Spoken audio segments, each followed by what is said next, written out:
Assalamu alaikum. Welcome to lesson 3, part 2. In part 1, we covered the verbal sentence. We looked at the doer as a pronoun and the doer as an ism that comes after. In this session, we're going to quickly cover what is a doer as a summary, and then we're going to look at the difference between Jumlah fi'aliyah and Jumlah ismiyyah, and we're going to look at some examples also, inshallah. So we're going to solidify our understanding of the doer in this lesson and cover all the essential parts. Inshallah, in the next lesson, we're going to look at the object in more detail. So let's begin with the blessed name of Allah. Bismillahir Rahmanir Rahim. Rabbi zidni ilma, O my Lord, increase me in knowledge. So two components of the verbal sentence that are essential. One is the verb, and then number two is the doer. Next lesson, we're looking at the object. So far, we found that the doer can be a pronoun. In that case, they helped Zaid. And of course, that they is represented by the wow here, which means they, representing whom. Whom, the pronoun, this wow is equivalent to that. Or we might want to say a noun rather than a pronoun did the action. Here, Maryamu is in rafa. So we say Maryam. And because it's feminine, we have to use Nasarat. Maryam helped Zaid. Maryam helped Zaid. So these are the basics of what we covered in the last session or first part of lesson number 3. This sheet now gives you the summary of where we are as far as the doer is concerned. Please note the i'rab of the doer will always be rafa. There is no exception because by default the doer is always rafa. Whether it be the internal pronoun, that's why we called it the rafa pronoun, or a noun that comes after the verb, that's why I called it the external rafa pronoun, just to avoid learning lots of terminology. Now, so far, of course, the doers that we've been dealing with have been single words. For example, it could be one teacher, two teacher, or teachers, but the word itself is single. So far, the doer has been single. We are briefly going to look at examples where more than one word can be the doer, i.e. phrases. There are many other structures that can go in there, but these are the most easy ones. And it really follows on from what we studied in book 1, where we went through, if you recall, I mentioned 5 constructs, which are very, very important and very, very common. We're going to see some of them now coming as doer. So if you remember these parts, inshallah, you're now ready, solidified to move on to the next lesson, which is looking at the object. So please remember these few points. Zaid went, very easy for you now. Dhahaba Zaidun. We have our verb and we have our doer. So this is our doer and this is our verb. And then we have the complete sentence. Who went? Zaid went. Now, instead of saying Zaid, which is a single word representing the person, Zaid, I want to say the new student went. So please pay attention to this part. The new student. Now, if you've done all the lessons in book 1, now you're here, then inshallah, this should not pose a threat to you. So the new student. This is, of course, a descriptive phrase. Descriptive phrase. And what am I describing? Student. What word am I using to describe the student? New. So it says not only a student went or the student went, the new student went. So how do we do that in Arabic? So now the doer is not one word, but a phrase, a descriptive phrase. So the way to do that is very simple. We have the same thing as before. Dhahaba at-talibu. For example, if you had that, it would be the student went. So that is my doer, fi'al fa'il, the doer is huwa, is mustatir. But because I got at-talibu at here, which you can see, let me change the color. So this is rafa. This is in rafa. So that is going to be becoming my doer. I will no longer need huwa anymore. So at-talibu went, the student went. But I've got another word after it, al-jadidu. Now, you should easily recognize that al-jadidu matches the at-talibu with the 4 properties. Therefore, al-jadidu is now my description of, or the adjective of at-talibu. At-talibu, al-jadidu, they are together combined an adjective phrase. So what is al-jadidu? Now, at-talibu is the doer, but it is also the mawsuf, meaning the noun being described. The noun being described and the description of the noun is sifa, and we have al-jadidu. So technically, I can say the whole phrase is now my doer. The entire phrase is, of course, the word who went, the student went, but I know a bit more information about the student. The new student went. So exactly the same principle which we've been learning before in book 1. I think we started with descriptive phrase from lesson 3 or 4, and we learned them all the way through. And we saw that the descriptive phrase will copy, the sifa will copy the 4 properties of the mawsuf. So here al-jadidu or al-jadidu is copying the 4 properties of at-talibu. So again, you can see here, this is a descriptive phrase. And the whole phrase can be brought under the fa'il, or we can technically say at-talib is the doer and the al-jadidu is the sifa of the doer here in this sentence. So the translation of it, who went? The new student went. All of that went. So again, you can see, alhamdulillah, that what we learned in lesson book 1, we are now applying here also. So this is an example where the doer is a phrase as opposed to just a single word, whether it is a singular doer or plural. Another example, this time of a pointing phrase, or if you can remember the original terminology we used, we called it murakkab ishari, being the position of the doer. So we have here now, dhahaba zaydun. I hope, again, this is nothing here to explain. Let's move over to the phrase example. Now, I want to say dhahaba, that student. That student. Of course, I hope this is not, again, too much of a revision. This was covered in lesson number 12 of book 1. Dhalika is your demonstrative pronoun. This, in Arabic, it is called the pointing noun. So, dhalika is pointing to something far. If after the demonstrative noun we have al, then that is your sign that it is a pointing phrase or murakkab ishari or a demonstrative phrase. Because now that dhalika is the doer of the verb, that has to be rafa. And the musharun ilayhi, that which points, that thing that which it points to, is going to copy the i'rab of the dhalika. Now, dhalika is mabni, it does not change. But here it will be rafa. Why? Because it is the doer of the verb. Remember what I said earlier? The doer is always rafa. So the musharun ilayhi, the noun being pointed to, will copy the i'rab and of course the other 3 properties of dhalika. And dhalika being definite, this is definite. Dhalika being masculine, this is masculine, etc., etc. So the whole phrase now, dhalika talibu, that student. And again, this is at-talibu, rafa, and this is rafa. This one's at-talib is copying because dhalika is the doer and its i'rab is rafa. So what have we got here? We have the fi'lun, and of course we get rid of the huwa now. In translation, we're redundant because of dhalika coming after. And of course, that is your doer now, the fa'il. And of course, this at-talibu, we will say, is the musharun ilayhi of the ismul ishara. What is the ismul ishara? Dhalika.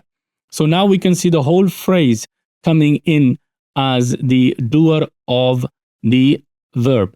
Doer of the verb. And this type of structure is very common in the Qur'an in terms of the doer being more than one word. And we will see it can be a lot more complex than that, inshallah, as we move on to forthcoming lessons. But for now, simple examples that will help us illustrate what we are talking about. So again, all the things that we learned in book 1 about the demonstrative phrase, you can see it here, that the demonstrative phrase, the noun being pointed to, will reflect the i'rab if it's mu'rab, and you can see it here, inshallah ta'ala. So we have an example now of the pointing phrase being in the position of the doer. So the pointing phrase is the doer in this example. So again, we have 2 examples. The sheikh went. The sheikh went. But then I have another example that the sheikh of Iraq, meaning the sheikh is from Iraq, he went. So if you wanted to see the difference between the two, of course, the doer is rafa, pointing the obvious to you now. And we have a verb, and we will ignore the huwa because it is not required because there is a rafa noun coming after. Now, the reason why it's lost its tanween is because it is mudaf. Mudaf. Again, go back to lesson number 10 and 11. If you're not sure, it is the most important lesson in Arabic grammar of book 1. inshallah ta'ala. So shaykhu, okay, shaykhu, not shaykhun, okay, not ash-shaykhu, because the mudaf does not take the al and tanween. So we have, that is my fa'il, doer. And what is al-iraqi? Here it is jar, of course, without doubt. So what is that? That is my mudaf ilayhi, and which is also the connected to, of course, the fa'il, as fa'il, which is acting as my mudaf. Please note there is no space between mudaf, mudaf ilayhi, they're always together. And the mudaf ilayhi is always jar, if you remember this point. And the mudaf does not take tanween, nor does it take alif lam at the beginning. And of course, it loses its, the tanween because it is mudaf, one of the few rare occasions when the tanween is dropped. So these are the classic signs. So entire idafah construct is now my doer. So we've seen the phrases that have now come in. Of course, we've done the idafah now, we've done the murakkab ishari, we've done the murakkab tawsifi, all of them coming as our doer. We have a little bit more detailed sentence here, a sentence with a sentence in between. And this may look a bit complex grammatically, but inshallah ta'ala, those who've done lesson 15 in book 1, this has been slightly covered for you. Let's quickly go through. I'm not going to go to the detailed grammatical analysis as the lesson would be too long, but just as a reminder what can happen as the doer. We have here dhahaba, of course you recognize this as the verb. We have this as rafa, and of course alladhi coming after. We have raja'a min al-hajji, and again we have the whole thing from here to there is actually a sentence in its own right, full sentence. So that's linking to this to alladhi, and alladhi is linking back to this, and that's how the translations work. Inshallah ta'ala, once we've done the full set of verbs, we will look at this structure in more detail, as is very, very common in the Qur'an. Alladhi and alladhina used more than 1,000 times.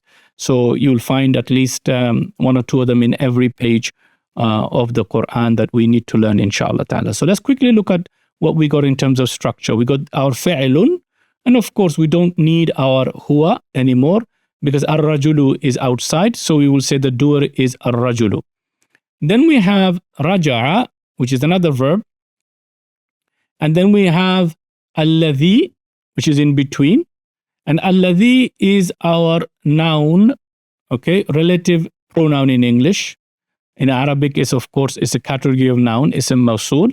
So this alladhi is connecting, and that's what it does. It connects parts together. Okay, I think in English they call this relative clause. So ar-rajulu is now linked, is giving you a bit more information. Ar-rajulu, which man? Okay, ar-rajulu, dhahab ar-rajulu, the man. Okay, what about the man? Well, alladhi, the one who raja'a, and I think the rest of it should be easy for you. Min is of course harf of jar, and we have our ism majroor.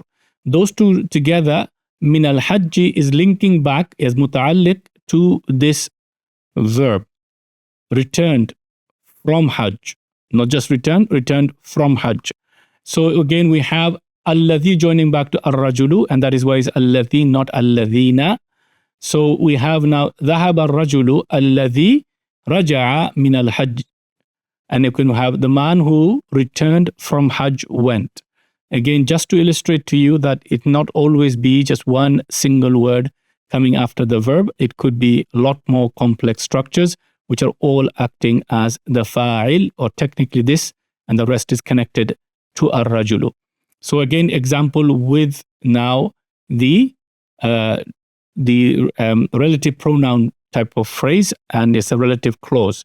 So far we've seen the relative clause, we've seen the descriptive phrase, we've also seen the idafah, etc. Just do one more, inshallah, and we will conclude. We have now the teacher and the student went. The teacher and the student went. Now this in English is easy, in Arabic it's also easy, inshallah ta'ala. You'll see I've got wow here, which is representing the and in the translation. So who went? Okay, al-muallimu, the teacher went, and at-talibu, the student went. So this is now linking these two together. And remember, the the link part throughout the conjunctional phrase, it will copy the 4 properties of al-muallimu. So again, you can see exactly the same thing happening here. So dhahaba is my verb, and we exclude the huwa, and we will see fa'ilun, or the fa'il is al-muallimu, and then we have at-talib when it is joined by waw, which is our harf of atf. Okay, harf of atf, and of course mawtuf alayhi, and we have our al-mawtuf, meaning that which is connecting. So basically, this is conjunction, and there are a few other words which are very similar to you, should be familiar to you, I should say. Thumma is another one. We covered a few examples with that. Thumma, wa, fa, and few others, inshallah ta'ala. Again, we will be doing a full lesson on these at the end of the verb study, but these are very, very important, and I hope and pray, inshallah, all of this is just a recall for you, inshallah ta'ala, as we are now learning to use the same thing what we learned in book 1 as the in book 1, where we covered or focused only on the nouns and jumlah ismiyyah, but we see them working also in jumlah fi'liyah. So we've seen all the phrases that I wanted to share with you. There's one phrase which does not link or cannot be the doer, I should say, and that is the jar majroor. Jar majroor. It can come in verbal sentence, but it comes as muta'alliq. And again, we will cover that later, but just note that. So most of the phrases that we learned in the previous book are all coming again as a revision for us. And this is what I tried to explain in book 1, that anything and everything that you're learning, you're going to see it again and again and again. So if you get stuck somewhere and something's not making sense, don't stop studying, carry on. You'll see it again and again and again. And inshallah ta'ala, when it comes to your study of the ayat of Qur'an, all of those phrases will be repeated many, many times. So inshallah ta'ala, after completing this course, or even while completing this course, please do take the time to study the ayat of Qur'an. Do it one ayat at a time. Don't worry if you don't fully understand it. There are many websites you can go to where you have word-for-word translation, and you could try to make some sense. And inshallah ta'ala, as every lesson goes by, your understanding will get clearer and clearer. All you need is some effort from you, dua to Allah, and continuously asking Allah's help and His mercy. And inshallah ta'ala, this will become easy for us. So this sheet has a summary of all that I have shown you so far, inshallah ta'ala. And you can see where we are. I have underlined for you the bits just to highlight the fact that we have many, many different ways that the doer can come. And again, in this lesson, of course, we are looking and focusing on the doer. In the next one, we will look at the object. So the examples here, just an illustration, what they are and how it's working. And provided you've revised or know well the topics that I covered with you in book 1, all of these phrases should be second nature to you, inshallah ta'ala. So this comparing jumlah ismiyyah with jumlah fi'liyah. In Arabic, it is incorrect to have 2 explicit subjects, meaning doers, in one sentence. You just can't have that. So you can't have a doer inside the verb, another one outside the verb. This is not done. So you have a single verb here. And if you look at this illustrated example, I have dhahabu. Of course, the waw is my doer. The waw is now the doer of the verb. They went. I hope this is very easy for you. They went. So the fa'il is the internal pronoun waw. It is not hidden, it is expressed. It is not mustatir, it is expressed by the letter waw. But then I put at-tullabu, okay, meaning students. But it is rafa. So this is now telling me that this is also the doer. This cannot happen in Arabic. So this is not permitted to have 2 doers in a sentence. So this is incorrect. So the basic principle is that we got 2 doers here, then therefore it is an incorrect. One doer being waw, the other being, of course, at-tullabu. And this is a very important principle. It will help you avoid confusion when translating correctly or understanding sentences. And in particular, we're going to see now the difference between jumlah ismiyyah and jumlah fi'liyah. Now, again, the thing that I told you repeatedly, possibly hundreds of times throughout the videos, that the Jumlah ismiyyah begins with an ismun and Jumlah fi'liyah begins with a fi'lun, ism or fi'l. And that is the basic principle. Now, what happens when a sentence begins with a verb is completely different than what happens when a sentence begins with an ism. And this is unfortunately very difficult to translate into the English language, because in English, every sentence that you've come across is likely to start with a subject. And that's where the confusion comes, and correctly understanding, and especially the nuanced differences between the two. So we have here 3 sentences. The first one is incorrect, and I explain to you why. Because it's conflicting with the waw already here. So that one is not allowed. But this is fine. ذهب الطلاب. The students went. That is nothing wrong with that. It perfectly fits our Jumlah fi'liyah rule. So we have the singular sigha number 1, or we could have sigha number 4 for feminine. Because this is masculine, we have sigha number 1. So we have now the doer. The doer can be definite, indefinite, singular, dual, or plural. It does not matter, because it's coming after number 1. Or if it's feminine, after number 4. So the students went is perfectly correct. If I wanted to convert that to a Jumlah ismiyyah, all I simply do is I bring the tullabu bit first.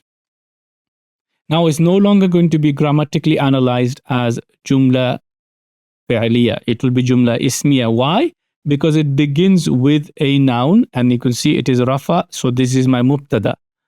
And therefore the khabar, and the khabar now is a complete sentence.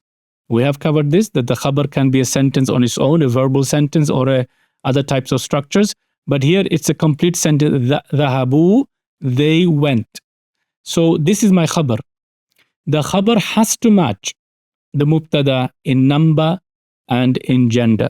And therefore, I cannot say here now dhahaba. That will be completely wrong, because it is not matching with the gender and the number of the mubtada. And that is why we have to use here dhahabu. At-tullabu dhahabu. The students went. And inshallah, if you can remember that order, Jumlah ismiyyah has its own set of rules. Jumlah fi'liyah has its own set of rules. And this is right from the beginning. Rather than calling them both subjects, the doer and the mubtada as doer, I always calling both of them subject, I should say. I've called the one in the Jumlah fi'liyah as the doer, so that this confusion does not occur in your mind, inshallah ta'ala. Now, of course, you will say that I've translated both the same way, and this is the reality of the English language structure, that very rare you can express what is meant. So what is the difference? There are many, and we will look at some of them in Balagha, advanced courses. But here, just to understand, the verbal sentences tend to give us a meaning which is fixed in a time, some sort of time, past, present, or future. Whereas the Jumlah ismiyyah gives us more of a permanent meaning. So again, this is how the subtle differences are. And again, Allah gives tawfiq, in the future, we can look at this. But for now, please note, to avoid confusion, why number 1 is wrong, why number 2 is perfectly correct, and why number 3 is also correct. To illustrate, I've got 2 sentences on the screen for you. The first one, dakhala al-mu'minuna. Dakhala al-mu'minuna. Of course, you will say that the first one is a verb. Who entered? This is your fa'ilun. Where is your fa'il? This is your fa'il, because it's coming after, and it is rafa, marfu'. So what does that tell us? This is the doer of the verb. So we have a very simple Jumlah fi'liyah, starting with the verb, the same one, telling us who's done the action. It is al-mu'minuna. So the believers entered. Here I'm putting the al-mu'minuna first. So that is my mubtada. No longer is the fa'il, is the mubtada. And the mubtada needs to khabar. Khabar here itself on its own right is a Jumlah fi'liyah. So the khabar itself is a Jumlah fi'liyah the same way. Why? Because within it is the verb, and then we have our doer. There are 2 components we need for a sentence. So al-mu'minuna dakhalu, the believers entered. And the waw is my doer, which is representing whom. Okay, and then we have, of course, that is now the khabar of the mubtada of the Jumlah ismiyyah. So mubtada plus khabar gives us our Jumlah ismiyyah. And this is like a nested structure, but very commonly used in the Arabic language. Now you're going to ask me, why can I not translate the wow as the believers, they entered? Technically English, I suppose you could, but that is not what is meant here. In Arabic, it is simply mubtada and the khabar. And of course, you translate according to the rules of the English language when you translate into English. And when you translate into any other language, you'll use that structure of that language. But as far as Arabic is concerned, it is khabar. And we have our mubtada. So we have our complete sentence. The believers entered. And the first one, of course, is the same translation, but the other one is made up of the fi'l and the fa'il. Jumlah fi'liyah, jumlah ismiyyah. And inshallah ta'ala, if this is making sense to you, then the most important complex things are now being covered and the confusion will soon be removed. Of course, I'm sticking with very simple sentences. After that, you could have lots of things. And of course, you could have lots of things here also after that. But the main principle being the same. And right at the beginning, I told you there are only two types of sentences. And it's very important that you are able to recognize the two types of sentences. There are only three types of words. It's very important that you're able to recognize the three types of words. So in Arabic, really, the secret isn't just learning endless vocabulary. More important for you is to understand the structure and to understand how they came about so that you can translate correctly in the English language. Even if you did not know the meaning of the words here, you should be able to work things out. For example, you'd know that this is definite, this is rafa, this looks like a verb, so it's a verb, and the doer of the verb is this. And then you can go and look up what the three root letters mean. And that's how you'll develop, inshallah ta'ala. Because, once you've studied one surah very well of the Qur'an, then you should be able to, in theory, study most or if not all of the text one after the other, long as you know the principle, how to look up the vocabulary. And nowadays, vocabulary is very easy. You can get Mushaf or Qur'ans printed with word-for-word meaning. You can get them online, apps, etc. So anyhow, Allah give us tawfiq. But these are the few principles, guiding principles that will help us, inshallah ta'ala, navigate through our study of Qur'an. So on the screen, I've got three examples. I'll do three more after this one, inshallah, which will give you all the different variations. And hopefully, the subject will now start making sense. It will be part of your knowledge base, inshallah. So on the left-hand side, we've got the English translation. I'm going to focus on these two. If you need to look up the English, of course, it's there for you. But let's quickly go through how we will understand it. First of all, we got here dakhala, which means he entered. Huwa. I got al-muallimu afterwards. So this is rafa, okay, because al-muallimu, it is rafa. And I will say the teacher entered. Now here, al-madrasata. Now you may be confused, you're saying, oh, what is this? Well, al-madrasata is got a fatha on it, so it is nasab. Nasab is the object. We're looking at that in the next lesson, inshallah. So dakhala, entered, the teacher, the school. So the teacher entered the school. The teacher entered the school. Exactly the same we have Jumlah ismiyyah, al-muallimu, I bought early. So it becomes the mubtada, dakhala al-madrasata. So dakhala al-madrasata, we have that he entered the school. So again, you can see two opposite here, dakhala in the middle. So you can play around with words in Arabic, and that's the beauty. Inshallah ta'ala, you will see. Now, if I wanted to say two teachers entered the school, the verb, the Jumlah fi'liyah version will be dakhala al-muallimani. Please note this is dual. Lesson number 4, book 3, book 1. Lesson number 4, book 1. Al-muallimani al-madrasata. So the two teachers entered the school. The Jumlah ismiyyah version will be al-muallimani. This is rafa. Then this is my khabar. This is my mubtada. This is my khabar. Al-muallimani dakhala al-madrasata. Dakhala al-madrasata, if you read it together. So you can see here the two teachers entered the school. English translation the same, Arabic completely different. Instead of dakhala is dakhala. Why? Because I'm matching the number and the gender with the subject, or in this case, the mubtada. Let's quickly now look at the third example, dakhala al-muallimuna. This is covered in lesson number 4. This is the sound masculine plural, and it is rafa. If it was nasab or jar, it'll be muallimina. Again, please go back and refer to that lesson. So we have who entered? The teachers entered. Teachers, we can see the S here. For 3 or more. 3 or more teachers entered. What did they enter? The school. The school. Okay, now we're going to do the Jumlah ismiyyah version. I will put the al-muallimuna first. Try to guess what the verb will be. Dakhalu. Not dakhala. Dakhala. Dakhalu. Why? This is my doer. Okay, so this gender and number is plural and masculine. It must match this. Dakhala here will be completely wrong. Dakhala will be completely wrong.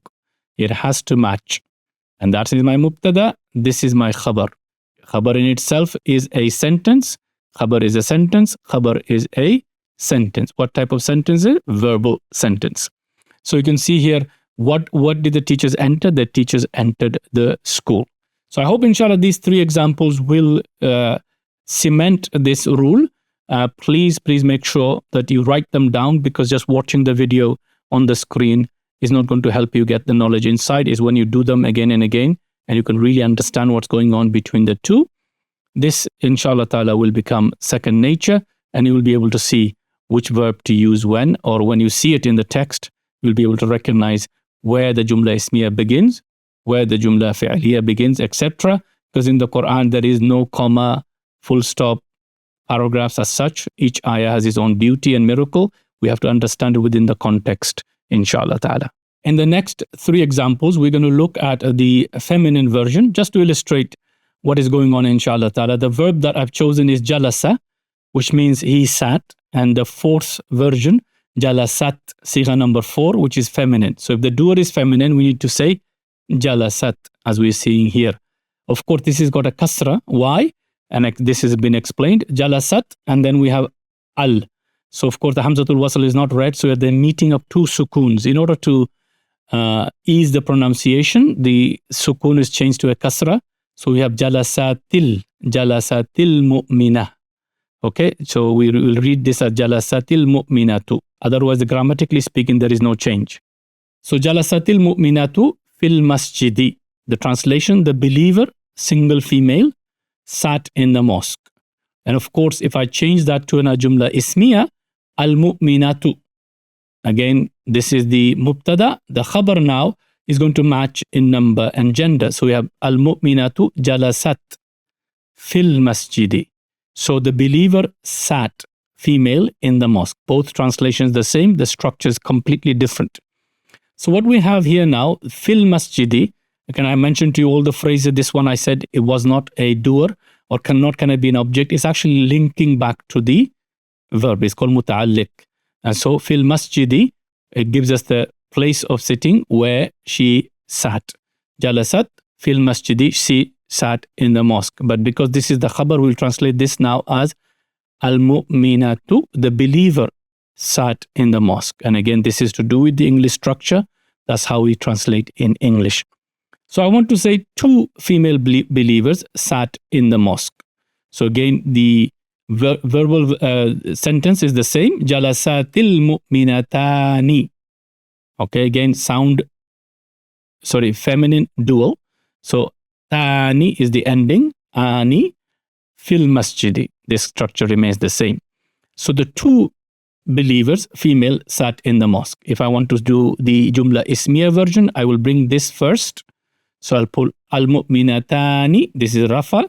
And of course, if it was nasab or jar, it will be tayni. Refer back to lesson number 4. Now here we have to say jalasata. This is the dual version of number 5, which is the dual female huma version. Okay, so it's jalasata fil masjidi. The 2 female believers sat in the mosque. As for the plural, you should be already guessing by now what that is. Inshallah ta'ala, it should be jalasati al-mu'minatu. Please note the sound feminine plural is atun, atin. I've got al here, so it knocks the tanween off. So al-mu'minatu fil masjidi. The believers, female, sat in the masjid. So Jumlah ismiyyah version, of course, this will come first. Now, and that will become my mubtada. Here, this is now the fa'il. So, jalasat, verb, fi'l. Fa'il is al-mu'minatu fil masjid muta'alliq. Okay, so we have now here al-mu'minatu, rafa, mubtada, definite. Okay, mubtada.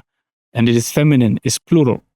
Jalasna, jalasna. That is the matching version of the jalasa verb that we need to match the subject.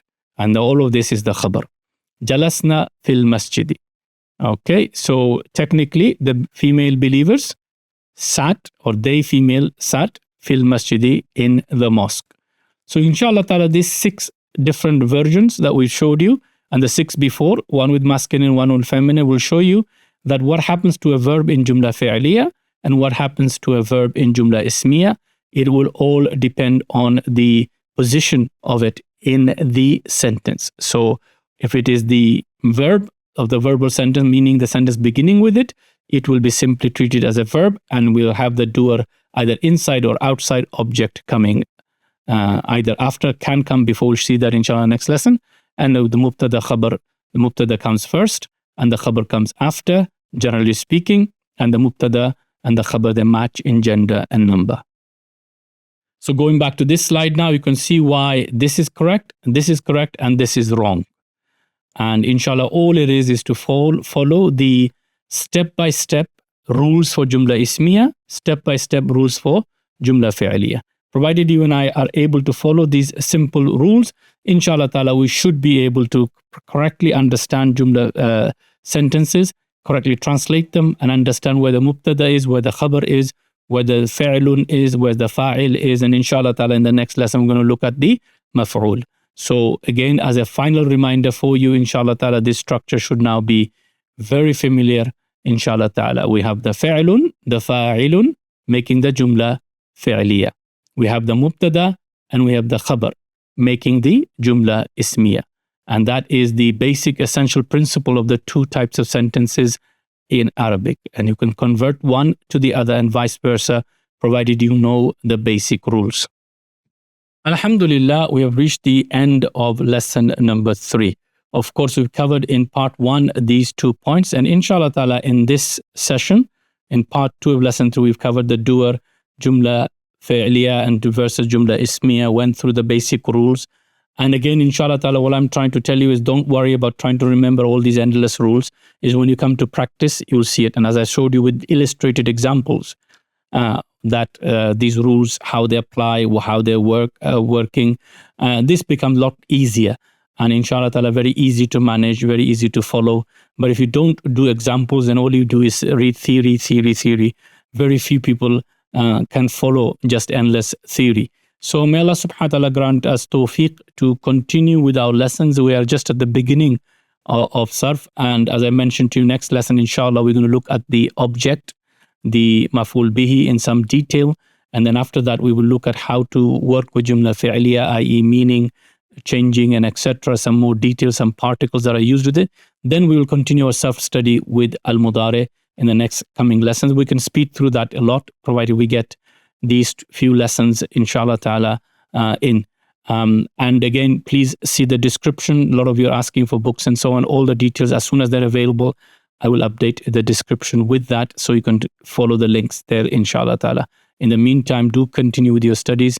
Do continue following the lessons, inshallah ta'ala. And may Allah subhanahu wa ta'ala grant us tawfiq and the ability to continue with the zeal and determination, with the good intention that is required in order to learn the very basic and the most essential aspects of the Arabic language, to begin to appreciate the Qur'an when we read it, when we hear it being recited, or when we listen to it in our prayers. May Allah bless you and reward you, and thank you for your feedback and your positive messages, in your du'as and your support. May Allah grant you the very best in this world and the year after. Continue to like, share, and subscribe. And inshallah ta'ala, I will see you in the next lesson. Assalamu alaikum wa rahmatullahi wa barakatuh.